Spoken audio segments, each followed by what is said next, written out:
And like you said, the loser of this could face Rainbow 7 or LGD, so maybe you could argue LGD in a best of 5 could be a bit of a tough task. So winning this game is quite important. Straight to group stage will be the first time for the OPL. It absolutely will be. And I'm going to continue the trend. It's 4 games in a row. 4 times you're going to hear the joke, so please forgive me for this one. The Holy Trinity still undefeated. True. Graves, Orianna, Ornn, and in the previous game for the Mad Lions, despite how crazy close it was, Graves and the Orianna combined to help pick up the win. Orianna finds herself banned, Lilia, Nidalee as well. So Graves still there, Ashe still there, Senna still there, some of those high priority picks. Target bans coming in, I wouldn't be surprised to see more target bans. They've banned away 2 AP junglers. Now normally AP junglers counter things like the Graves. So Broxai has shown Lee Sin, he's shown Graves. He has shown Lilia, but Lilia is banned. So there's probably 2 champions that Broxai is looking at here for a first pick, because we've seen Team Liquid historically first picking their jungle, and they ban away the set, so that denies it from Tally. Do you think Lee Sin is going to be one of those jungle picks? I'd lean more towards something like the Graves. I think Lee Sin I think the only reason they first picked Lee Sin in their game against Mad was because Shadow plays Lee Sin, right? So the Graves first pick is good, but like you said, the Holy Trinity, Ornn is still open. They do pick one away, so are they going to pick away the second? I wouldn't be surprised if Legacy pick away the Ornn. Oh my word, one of these will they have a response to the first pick Graves, insta-lock Kindred as well. So now, what does Team Liquid respond with? They pick their top laner, something like the Mordekaiser or the Shen that we've seen from Impact. They just go full bot lane. 100% win for Ornn, 100% win for one of them is going to lose. 100% win for Graves. One of them will lose. By the way, I'm just noticing on the player cams, everybody big smiles, everybody looking jovial. Of course, even if you lose this game, you still have a favorable setup in the knockouts. You get to watch a full BO5 to figure out who your opponent is going to be. But obviously the big prize is that guaranteed spot in groups, and that's the Shen that you predicted, Kadril. Nicely done. Yeah, so they can match an AD carry here, but picking bot lane 4-5 could be good. Orianna's banned, Azir's banned, leaves a few mid laners open like the Zoe, Akali, Syndra, main champ. So you have an AD jungle, so an AP mage mid is pretty good. I think Shen is a little bit of mixed damage, so it helps the Graves a little bit. They are going to go for the Syndra, so I won't be surprised if Tally responds with something. Oh, there's a Galio. It's something he's been playing, the Predator Galio. We've seen it from Tally. Lots of roaming champs, Sett, Galio, roaming around the map, getting involved in the plays, and now it's all about bot lane. So investing bans into AD carry, investing bans into support is basically what we're going to be looking at. Okay, let's see which ones get locked in, but I don't want to touch on that Syndra versus Galio matchup. We've seen it a couple times today. The Predator Galio has frankly not impressed me. I'd like to see something more out of it. Whether or not Tally opts to go for that Predator again, then we need to judge how effective he is, what level of roam he can pull off, and actually, can Jensen shut it down? Because I think it's been a little bit more Syndra favored throughout the course of the day. You could argue it could have been a scrim champ, you know. Scrims are a lot more bloody than the stage games. Galio on the Predator gets one wave prior, runs bot, gets a double kill, then the Galio looks a lot different than it does on stage, but so far, not the best. I think the Syndra into Galio has been much more favored towards the Syndra. We see Kalista Bard being taken out. We see the Senna being taken away as well. So we're looking at Ezreal again. Raze on the Ezreal was really strong. Looking at Ashe, Jhin. I think Jhin for the side of TL would be a bit risky. They have a bit too much front line for the Jhin to be able to do too much. So now it's kind of down to Ezreal Ashe. Could ban away one. It does leave the Ashe open and the Jhin. So they're going to take away, well, they're hovering lots. But for them to pick away Jhin, it wouldn't make much sense, because then that basically enables TL to just pick up Ashe and have some frontline damage, whereas Jhin really struggles versus these tanks. But Jhin could be good with that comp. They have loads of engaged. The Curtain Call could be good follow-up. Okay, let's see, a couple seconds left before they figure it out. We're expecting that Galio to go mid. The Ashe was the higher contested pick. And obviously a lot of discussion. Raze was the man of the moment earlier today. Go for the Ashe. Fantastic performance. And finally going to lock in the Jhin. I heard that no. Yeah, why are you so disappointed? Just based on damage dealt, I think if you just pick away the Ashe, Jhin will do less to the tank. So I'm expecting something to be picked away here. They're going to have to blind pick support, so Legacy are going to get a counter pick on support, which is really good. Should help the winning lane in bot, so are they going to go Kog'Maw Lulu? I don't think they will. It's a bit risky against Now, Tactical Galio. has played 2 Twitch games, so quote-unquote hyper carry is one of the options that was available to him. And Kadril, I know we've casted 8 games already, but wait for the lock-in. When we talk hovers, we both just waste time. Yeah. Caitlyn surprised a little bit. She has fallen off, but in the context of how many bans have been targeted towards the bottom lane, and then I think if she gets enough time, range against Kindred, Ornn, Galio, that can help. Yeah, it blocks a lot of the damage. It blocks the Ornn as well, but if they are going to blind pick something like the Braum or the Taric, I'm expecting a counter to come in. Braum has a few lane counters. We've seen things like the Rakan, the Zillion, good into the matchups, and Caitlyn Braum isn't what you'd really expect when you're playing a Caitlyn lane. You want something like a Morgana, something with a setup maybe like a Leona. But he's going to go for the Braum, so it is a strong 2v2 if Braum does hit the Q. So I'm expecting some kind of counter pick on support here. I think Nautilus wouldn't be very good for them. Leona as well, not that great against Braum. So I'm expecting something like Zillion, Rakan, just something to round out the team fights. I also do like the Braum into both Kindred, Jhin, Ornn. Super good. Multiple AD carries, the Ornn Horn. So that shield that will come up, the Unbreakable, will do a whole lot of work. And as you talked about, Rakan into the Braum now comboing with Jhin.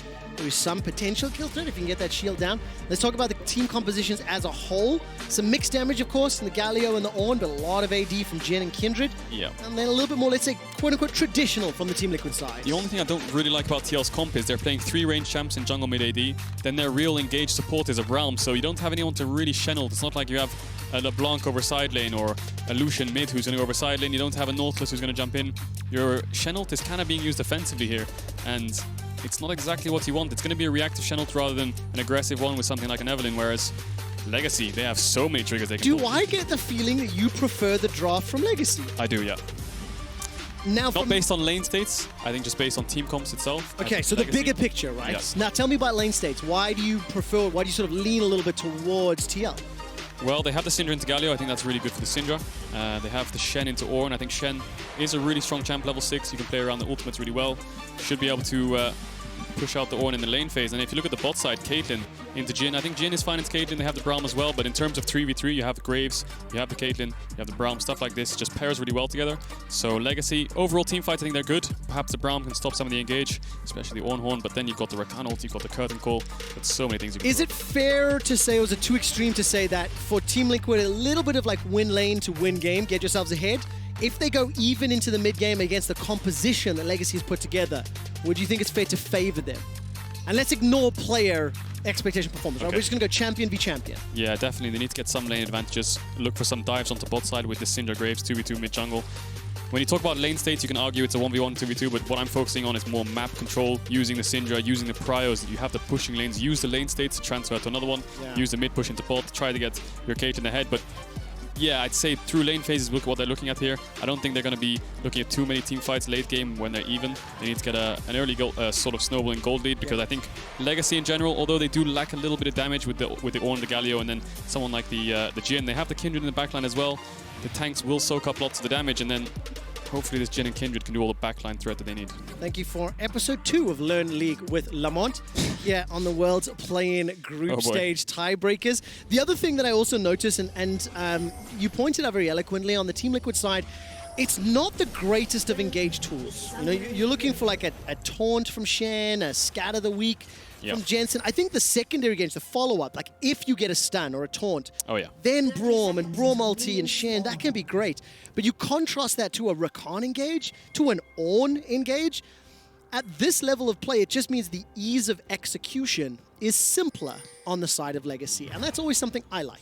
Yeah, you're definitely right. TL, they have so much sort of follow-up CC. You know, it's Shen, it's a taunt, they have the Scout of the Week, they have the Braum Q. And if you look at the side of Legacy, Tali's actually running the spellbook, so he's not opted into the Predator this time around. Perhaps he thinks laning around against, sort of moving around the map against Syndra Graves will be a bit too difficult, as Isles has a bit of chunk there. And Raze starting boots 4 pots on Jhin. Quite standard, but against the Caitlyn that'll be useful in case the Caitlyn does try to push him in, try to put the traps down and chunk him out under the tower. So yeah, interesting to see how these jungles path. They're both going to start red buff, so I'm assuming they're both going to go to opposite sides of the map, mismatch, unless one of them wants to do something cheeky level 2. Okay, keep an eye on if that's going to play out. I want to quickly tell the viewers about the last game we saw from Legacy earlier today.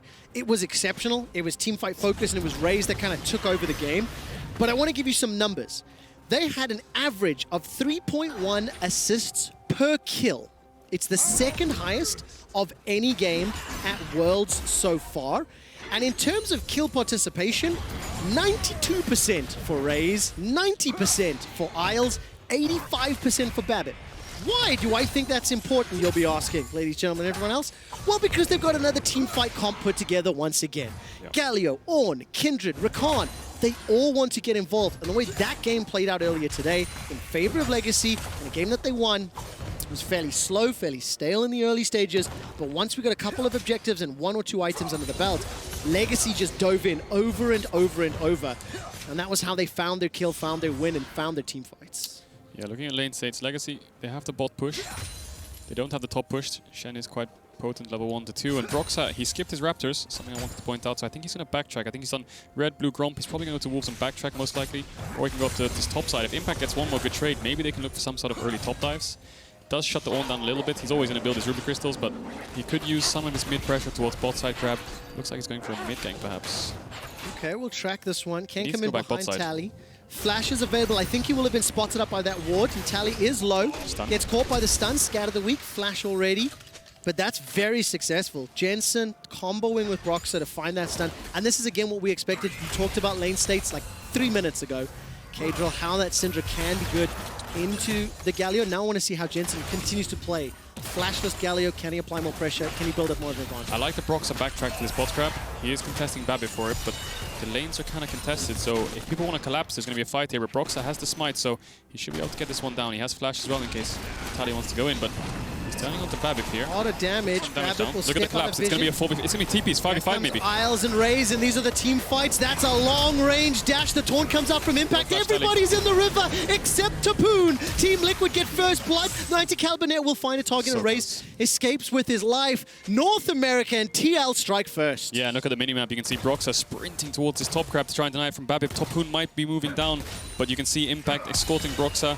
Babip won't be able to get the stack this time, and Broxah gets the double crab, and we've seen this so many times. The crabs, when both junglers want to fight over it, just turns into a 5v5 in river, and this time around, Impact pulls the trigger, instantly TP's in, whereas Tapoon saves his TP. So, first blood for the side of Broxah, and I mean, it's actually pretty good for Impact to use his TP early on like that. I mean, he's going to hit level 6 anyway, so TPing it early doesn't really affect him too much. He had the top wave pushed in. Broxah turns onto Babip here, and Babip's really focused on the crab, so he gets really chunked, and Tally is a bit split. He does get stunned up. The Shen comes in, and he has no flash from the prior fight, and they do get a little bit of damage onto Jensen. He flashes away, and Tally just gets taken out. So this combo from Tactical, oh, if he hit the Q and the auto, he would have killed him. So close. The one thing I do like, though, is that once Legacy realized that they'd been flanked and outnumbered, they did back away instantly. Yep. Isles flashed the Shen taunt, and Raze did absolutely everything he could to escape. So I do want to give some credit here to Legacy's calling. They tried to save Babip, they didn't, but they are still down 1,000 golds. Yeah, Tapoon does have TP advantage, and you can see Impact after that fight, he ran back to top. He's escorting Broxah to the crab, so he's just sitting on the door and shield, so Tapoon could try to freeze the wave in his face. Maybe he could get a little bit of a CS advantage, but I'm expecting Impact to match Tapoon's TP when he hits level 6, and Isles just goes for a little chunk. And this is the problem with the Cajun, when you get pushed in on the tower, if they play well around their mid-jungle, keep up the push, if Broxah can take these pinks in the bot side river, and they can use the Shen ult effectively, they should be able to control the bot side of the map really well. Tally's doing very well to dodge those Scat of the Weeks, or at least like put distance between himself and Jensen using the Justice Punch, get out to safety. But look at the lane differences. Plus 10 CS for Tactical, plus 16, 15 for Jensen, plus 13 in the top lane for Impact. So win lane, win game. It was way oversimplification of what we were talking about. But the advantages they have in their team comp, the strengths they have, and then obviously that big TP play in the mid lane. The fact that TL were pushing their waves, they're going to lose less to it. Tapoon, even with the wave under his tower, he's still behind in CS. So very early advantage to LCS in North America, and Team Liquid, before 6 minutes, they've already got themselves a dragon, they've got themselves a healthy gold lead, and they've got everything that they needed and wanted that K-Drill wanted to see from the comp. You know, get ahead early, get yourself some tools, because you are lacking some initiation options later. Yeah, they use their lane states to get the early dragon. They have good bot side control with the pinks. Like you said, win lane, win game. You can see the CS advantage in mid. Impact just base and picked up a Tiamat, so he should be able to push in top. So they're going to have 2 solo lanes pushing, and not only that, they have the bot push as well. So Jensen has no flash here. He could get called out. Ultimate is available for Jensen. It is not for Babip. Hero's entrance comes down. Ooh, big damage from Tally and Babip. There's a hop over the wall. Broxah manages to pick up the second kill, making it look oh so simple. Broxah just dunking down on Babip's Kindred. He's going to take away the next crab as well. Another crab for Broxah. He's going to take away the stack. 2-0 on this Graves. He's so strong. You could see in that skirmish what we talked about earlier, the mid jungle from the side of Team Liquid from Draft. Graves, Syndra so strong in the 2v2s, and they're just controlling the map well. Legacy need to kind of find a way to open this game up. Maybe a TP flank from the Ornn. Try to get Galio involved as well, but now Galio's lost his TP, he's lost the ult, so it's going to be quite hard for Tally to join these fights. And just look at the CS, Tally, no flash again. Man, no flash available. That's a dash in. He manages to get the taunt to just buy some time. Broxah on a killing spree, 3-0. After getting all the crabs in the game, now re-ganking the middle lane. And frankly, it looks like Team Liquid individually are just outclassing everyone on Legacy. Yeah, Tally's been kind of targeted by Liquid here. He did get ganked earlier on, lost his flash, then died in the river, dies again before it comes back up, and he's just 0-2-0 on this Galio. He's going to be double this, he's going to be half the CS of Jensen, And you can see all these lanes still pushing in. Impact has the push. He's looking for Babip on the Krugs, just sitting in the tri-bush, getting some information. Jensen pushing in mid, running towards bot side. They have the Shenel too, so if they want to set up a bot play right now, they can do it whenever they want. Dude, look at this. Warrior Enchant already 4 Graves. 300 gold bounty on his head. There's a 30 CS difference at 8 minutes. Because Tally might think he's colorblind. Look at Babip, Everything Trevor. is grayscale right now. He's trying to sneak this Herald instantly as soon as it spawns. Look at the vision control that TL have. They have 3 pushing lanes, they have full map control, but Broxab won't expect this. Babip is sneaking away this Herald. He didn't get spotted out by the Crab, and this is really big. If they can deny the Herald, they can slow down Team Liquid's sort of snowball potential, because the way they want to play it is they want to get a dive off, they want to kill them and then pop the Herald to get the tower, but now without the Herald, as soon as this goes down, Broxel will get information. And I think Jensen's going to fast push this wave, and they're going to run bot side to try and force something. Because now you have the information that the enemy jungle's top side, you can try to do something bot side. Okay, it seems to be the case. Broxel's already cleared out Grump. He's pinged out on that ward. Legacy aware, but look at the damage onto Raze and Isles. Collateral damage is available. End of the line. Can bounce against the wall. Get away from the wall. Big damage. They don't get away from the wall. Collateral damage gets the one. And Raze and Isles, when Graves is chasing you, get away from the wall. And that's exactly what we're talking about. The second you show as a jungler or you give information to enemy team, the enemy jungle can play on the opposite side of the map. The Herald goes down. Yes, Babip did deny it from the side of Liquid by sneaking it, but now they've lost their flash in bots. Raze is going to lose a huge wave, 20 CS down. He's losing plates as well, so although they don't have the Herald, they still got an equal amount of plates as they would have if they did have the Herald. So Legacy's in a really tough spot, 4k down. Your mid lane's losing, your bot lane's losing. Yes, top is even, but look at the jungle. They have the Shenel still as well, so Liquid have so many tools to play with here. Yo, Team Liquid are angry as hell after that loss earlier today. Coming into this one, and what a dominating start. Brock said it feels like everywhere he's gone, obviously this is play from the entire team, but he's been the beneficiary, picked up 4 of the kills. Solo diving the duo after the great work that Tactical and Core JJ set up, poking them down to 50%, and he just brings it home. Yeah, he basically, the way Broxa played it was quite smart. He read Babip like a book. He knew what plays he wanted to go for. He knew Babip wanted to go towards the bot side after starting red, tried to get the bot grab. Broxa matched it. He knew that he would be trying to get his Raptors or red buff and stuff, and Broxa's always matching it, making sure he gets the ganks off. He's 4-0 on his Graves. He has a Warrior. It's sort of like 10 minutes in the game. He's so strong, and you can see he was 2v1ing the bot lane of Legacy. Yeah, absolutely the case. I am hearing from League officials that Core JJ has requested the pause. I will give you more information as soon as I get it. But as we do have a tiny bit of time, Kadril, take a seat for a second, because I do want to give you a quick history lesson. Okay. Right? Grandpa Trevor with the history? That's it. Yes, somebody needs to teach the youth of today the history of this game. And Legacy, the representatives from Oceania, I'm going to touch on their play-ins experience as a region since 2017. Dire Wolves were in the play-ins. They went 1-3, and they lost the tiebreaker to CB LOL. They were unable to advance, and then, as we know, CB LOL went on to lose to 1907 Fenerbahce. 2018, they went 1-3, and they were eliminated. 2019 with Mammoth, 2-2 in play-ins groups. There was a 3-way tie. They were eliminated in the tiebreaker. Over the last 3 years, from 1-3 to 2-2 to 3-1, Dire Wolves, Mammoth, and now Legacy. This is the strongest play-ins group performance we have seen out of the Oceanic region. And yes, it is looking scary for them in the tiebreaker game, but sitting in the second seed and with the modification to the play-ins format for 2020, even if they end up losing this game, it means they will have a showdown with either Rainbow 7 or LGD in 2 days' time. Now, I'm getting a little ahead of myself, but since the history lesson is over and the pause is resolved, Legacy find themselves 4,000 gold down. They find themselves without their first dragon. That's coming up in a minute for the Ocean. But they do have their Herald, and they're going to need that to pull back a lot of gold to look competitive. The only disadvantage for Legacy taking that Herald, and we see Impact taunting in, he's got so much damage with Babip's here. I think there might be a TP. Jensen doesn't have TP yet. What happens? There is the ability to save Tapoon's life, but it will inadvertently heal Impact as well. Mounting Dread, Wolf's Frenzy, the dance of arrows over and over, and the ultimate not used. The first kill on the board for Legacy. Now Raze and Isles come back into lane. Brox's collateral damage is available, and Ace in the hole sends Isles packing.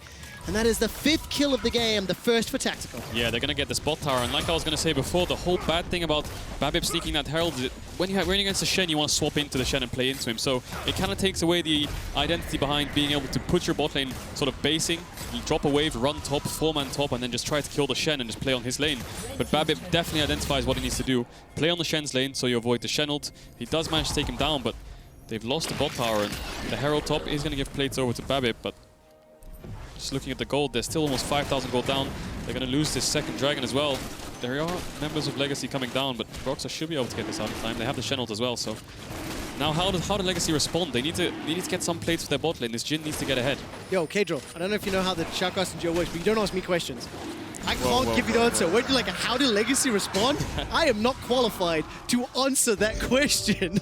But the more terrifying thing, Infernal Soul and 10 minutes to go before that is available. And this is, of course, the kill that Legacy were able to pick up on Team Impact. Yeah, good identification by Babip. Can't really go towards the bot side. You lose the 3v3, and they have Shenalt, and they have mid-prio, so good kill for them, and then Team Liquid just trade back. They do manage to get Isles.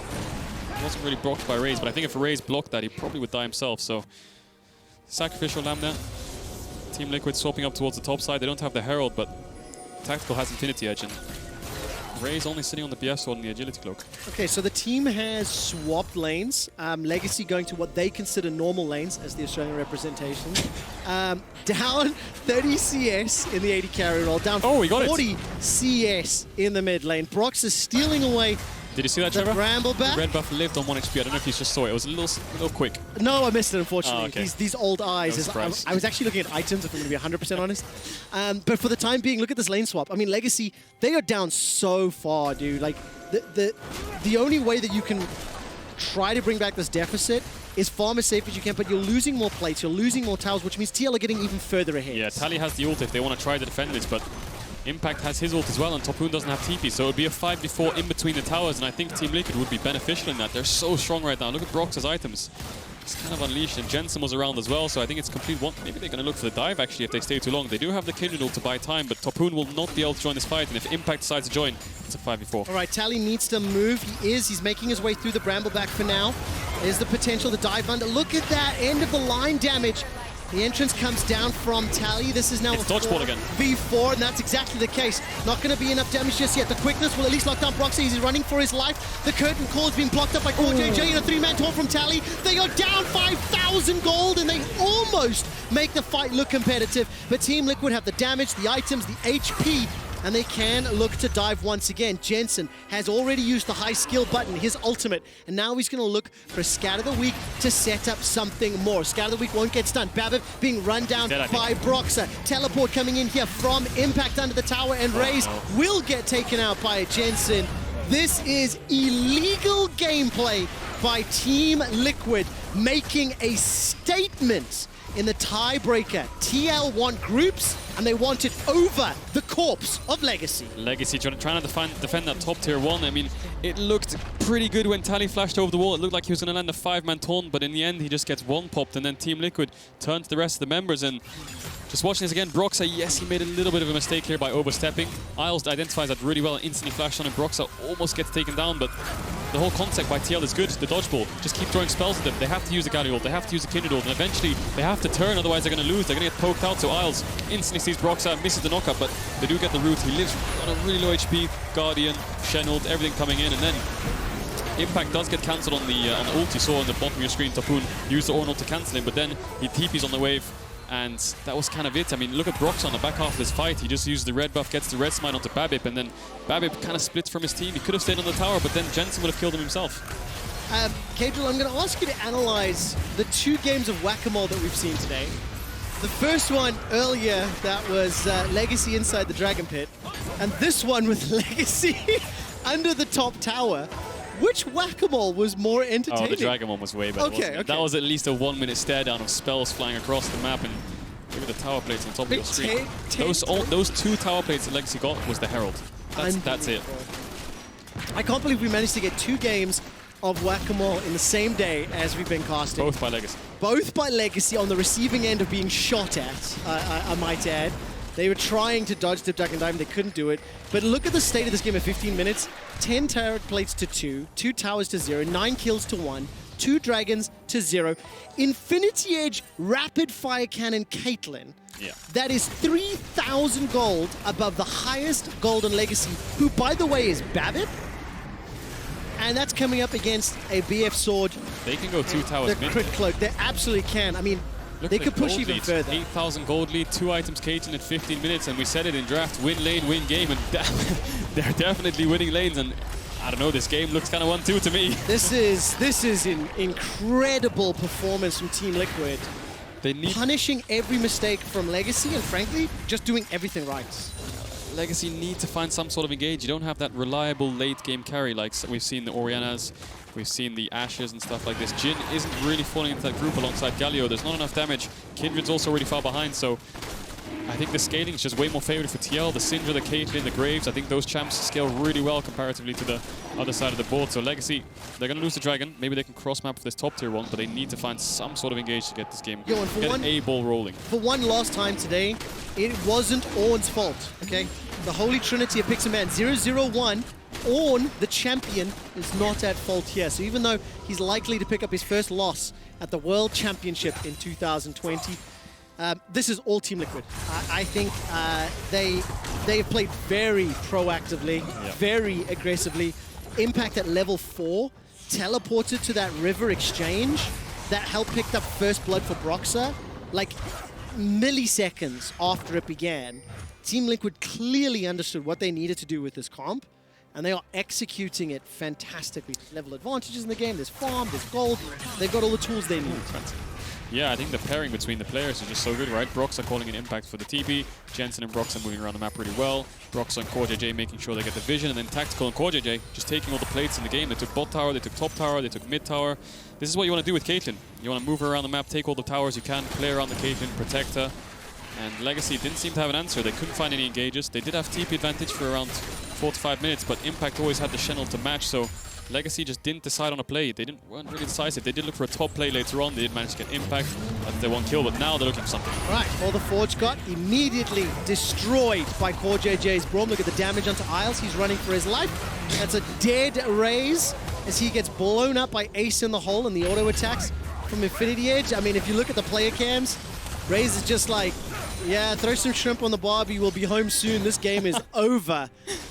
As Legacy are being pushed under their inhibitor. Now, one thing I would like to say, because I've obviously been a little bit more loose and humorous this game, much to Caedrel's surprise, when you are this far ahead at 18 minutes, like, surely it gets more difficult to actually push into the base, or it should be. Well, tell that to G2 when they were against Team Liquid. Touche. They were on their Nexus in 19 minutes. It's 19 minutes now. TL almost got to return the favor to Legacy, but there's 2 TPs coming in now. Oh my word. Let's see what can happen as that's already Tally going golden in so much trouble. They almost get Tactical. 90 caliber net flash heal used to keep himself alive. Raze is trying to run him down, but he doesn't have the damage, doesn't have the item. The cleanse does nothing. Tactical stares down the entirety of Legacy, gets away with his life, and Legacy threw everything in the kitchen sink at Team Liquid. Yep. This could be a sub-20-minute victory. Yeah, Legacy, they had to make plays. We said it for the last couple of minutes. They went for that last-ditch effort, but Team Liquid they're probably going to win this game. I think they can end here. It's probably a record time in the plains itself. This looks like it. 19.5 minutes. Isle staring them down. Team Liquid qualify for the World's Group stage with a few last autos. Gotta finish this off before I celebrate it. Legacy trying to step forward and pushing them back. There's the Heroes entrance. Team Liquid cannot win in under 20 minutes, but they find themselves one loss on Impact. Continue run for the lives. Tactical. 90 caliber net in a reply, and the bullets will not find. Curtain Call cannot do it. Finally, Tactical goes down to Tapoon. Jensen and Broxah trying to finish this one out. Jensen gets another. It's Broxah that is godlike at 7-0-9. And just to make sure it's not under 20 minutes, the final fight. Team Liquid advance to the group stage at Worlds. What a performance by Team Liquid. Win lane, win game. Not only did they win lane, they almost won the game in under 20 minutes. They played so well. Broxah, Jensen, I just think Tactical as well. Just the 3 of them played so well together with the support of Impact and CoreJJ, making sure they could move around the map, take these towers, and wow, such good macros, such good decision making, and just really well played in the fights. Exceptional performance from Team Liquid. The marked improvement from spring through to summer, despite sort of falling off in playoffs, Team Liquid have overcome the challenges that were in their way, and they qualify for the group stage. They do defeat Legacy, who finished the group stage at 3-1 official score, losing the tiebreaker, but they play second. And now Legacy will be waiting to see if they play Rainbow 7 or LGD in 2 days' time. Yeah, and on paper, LGD does look scary, but they have been griefing it throughout the playing stage, so definitely not unwinnable. China's 4th seed has been looking really shaky throughout the playing, especially yesterday, so they did eventually make it on the tiebreaker match, so we'll have to see who does win that best of 5 to go up against Legacy, but Team Liquid straight through to the group stage. Congratulations, and what a way to do it. I mean, if there was any doubt at all, it has been shattered and thrown out the window. Special shout out to Jap